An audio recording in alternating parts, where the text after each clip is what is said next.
大家好，欢迎来到我的频道，我是健身。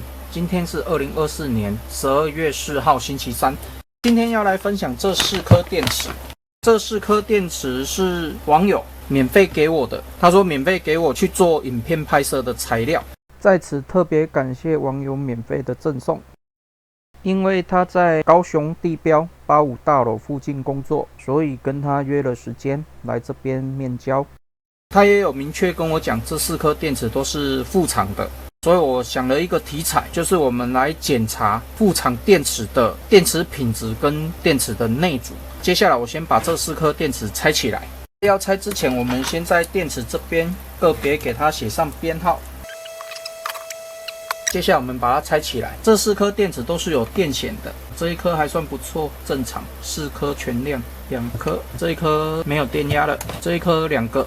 接下来我们充电看看，那我们先测试一下，看这4颗电池能不能够支援原厂的充电器。这一个目前在充电了，第2颗。第2颗也可以，这个也可以。那这4颗目前可以正常充电的话，那我们先把它全部拆开。这4个电池我都已经拆起来了，电池跟主板都是一模一样的，全部都是这一种比较简单的。它就是只有一个分压检测，一个温控，但是它温控又是这种漂浮的，所以有跟没有是一样的。之前的影片里面我有说过，像这一种保护板，我就建议你不要再使用了。你看它4颗的做法都是一样的，既然4颗都一样的，我们就挑这一颗状态比较好的。它4个电源都是满的，那我们就挑这一个来做说明就好。把它拆起来以后，本来要先量一下内组以及每一颗电池的电压。量到其中1颗的时候，才发现原来它都已经脱焊了。这边也是。这边还好，这边也脱焊了。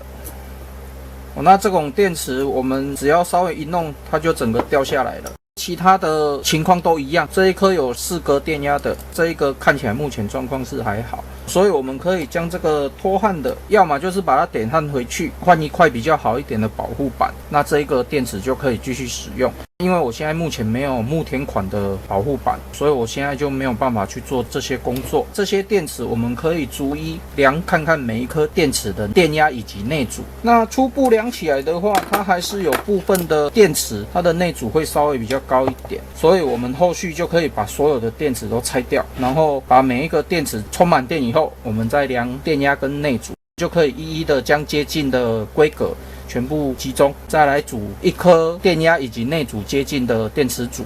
那我已经将所有的电池都拆下来了，它的焊点几乎没有焊上去，它的保护也是很少的。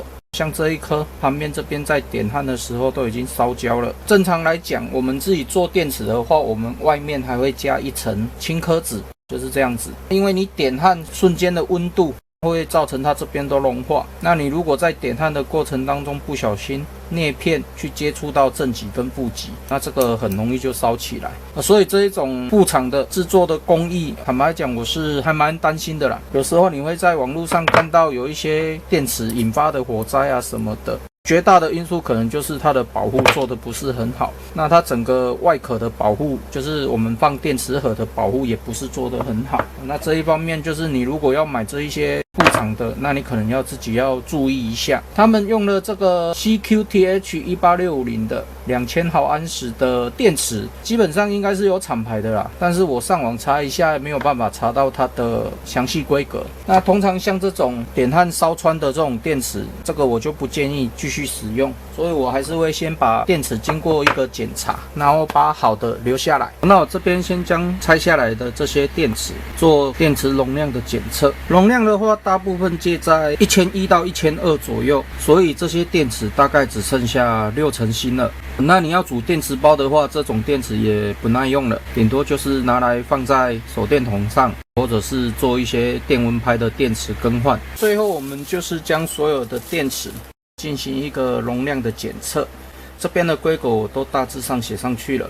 那我们检测的部分就是电压、内组，还有电池的容量。这一台测量出来的内组是 N 码，这一种机器它测量出来是毫欧，两种的规格是不太一样的，所以通常我最后还是会用这一台再做一个检测。像这一个检测出来就有 4.15 伏， 23毫欧，跟我们乘码测出来的数值是差不多的，理论上都可以做一个测量的依据啦。这边我大概测量一半了，所有的规格比对一下，几乎都是差不多的。